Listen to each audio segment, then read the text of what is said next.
Welcome to the overview of your FedEx Kenworth T370 tractor and box van. This video will cover the main interior features of the FedEx vehicle. Exterior features will be covered in a separate video.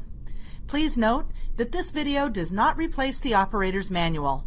Before operating the vehicle, please study the operator's manual carefully for important safety instructions, including warnings, cautions, and notes. Your Kenworth is designed so that all switches are intuitively grouped and organized with all essential controls well within reach. The ignition switch can be found conveniently located to the left of the steering column. To start the engine, first turn the ignition key to the on position. This will initiate the instrumentation system self-test to verify the operation of the gauges and warnings. Once complete, move the key to the start position. If the engine does not start within 15 to 20 seconds, release the ignition switch to avoid misuse of the starter motor or the batteries. Please have your instrumentation system checked by a qualified service technician if it does not successfully complete the self-test mode. To the left of the ignition switch, you'll find a floodlight switch to turn on cab-mounted floodlights.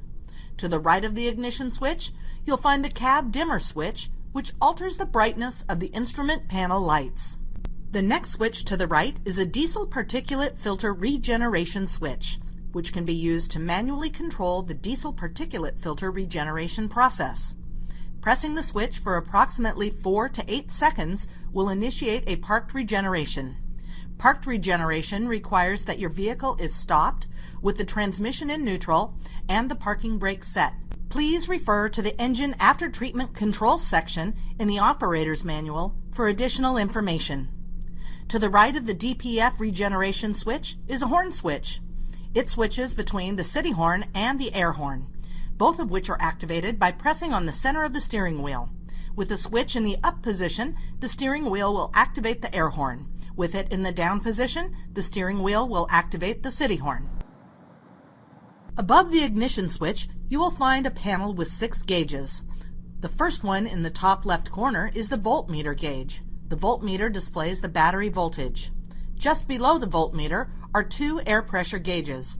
The primary air pressure gauge indicates pressure in the rear braking system. The secondary gauge indicates pressure in the front braking system. In the top right corner is the water temperature gauge. Just down from that is the oil pressure gauge. It's important that the oil pressure is maintained within acceptable limits. Please see the operator's manual for further information. The last gauge in this panel is the air filter restriction pressure gauge. To the right of the gauge panel is the main panel, which houses the driver information center, the odometer speedometer, tachometer trip meter, and a number of telltale lamps. Your FedEx truck dash and instrumentation uses various methods to indicate the status of various systems or that one or more of your vehicle systems may be malfunctioning. The method to alert you of a particular condition is by audible alarm tone, audible warning tone, or indicator lights. In some cases, you may have both an alarm or warning tone accompanied by an indicator light. Please refer to the operator's manual for detailed explanation of each light and warning tones. To the immediate right of the main panel, you'll see a kingpin release valve and a column of 4 switches. Please follow the instructions printed below the kingpin release valve to operate the valve. Note, box trucks will not have the fifth wheel related controls. At the top of the column switches, you will find the kingpin release valve switch. This is used in steps 2 and 4 of the kingpin release valve operation instructions. The second switch is the suspension dump switch. Turn the switch on and the suspension airbags will deflate. The switch is guarded to protect you from accidentally deflating the suspension. The third switch in this set is the fifth wheel slide switch. Turn the switch on to unlock the fifth wheel slide mechanism. By placing the switch in the unlock position, you can slide the fifth wheel to various positions to adjust weight distribution. The switch is guarded to protect you from accidentally activating or releasing the lock. The last switch in this set is the axle differential lock switch. Turn the switch on to engage the axle differential lock. Refer to the operator's manual for safety instructions. This FedEx vehicle is equipped with an automatic transmission which operates with the touchpad transmission control located in the instrument panel to the right of the kingpin release valve and switches. Touchpad selections will activate the transmission as described in the operator's manual. Your FedEx tractor is equipped with a BVA 85 brake valve actuator to help you safely and easily perform pre-trip inspections. Note that box vans don't have the BVA 85. To activate the pre-trip inspection system, first, depress the service brake pedal. Next, pull the yellow parking brake knob to set the parking brakes.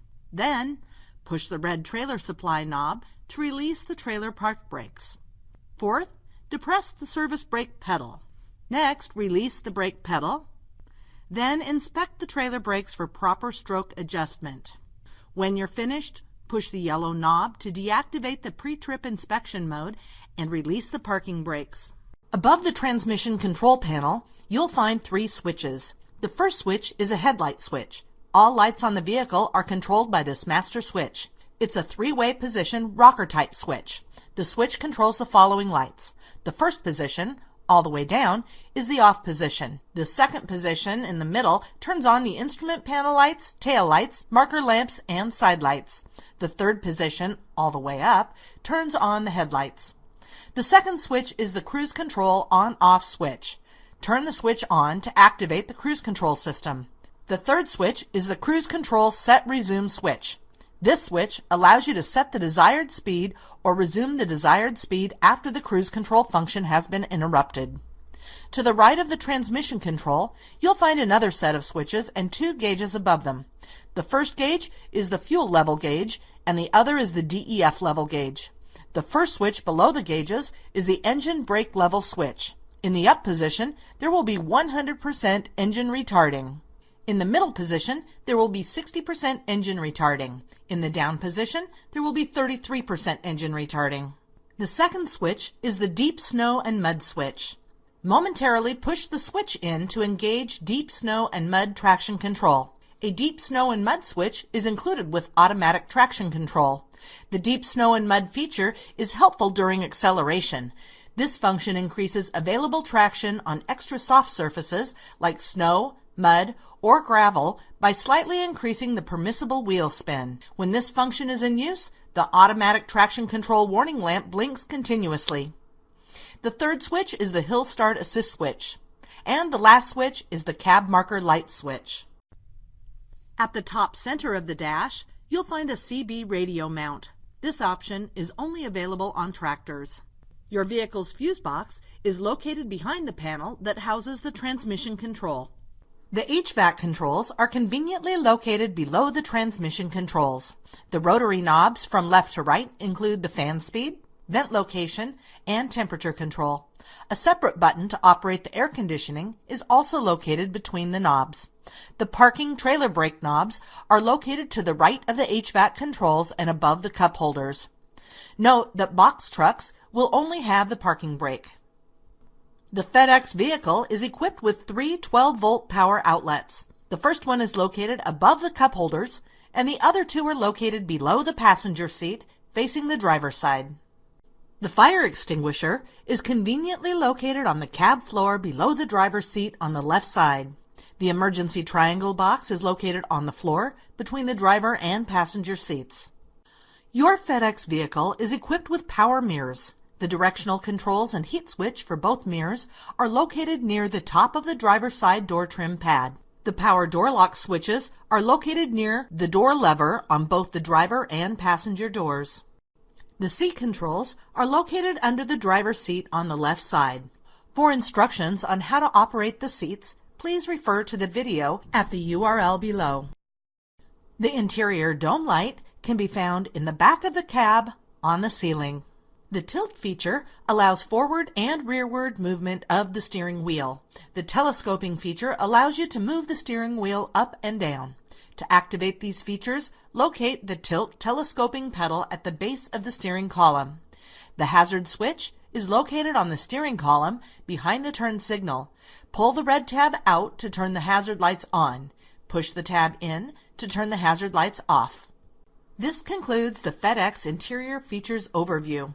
Please take a look at our other video, which covers the exterior features, underhood components, fluid checks, and lighting.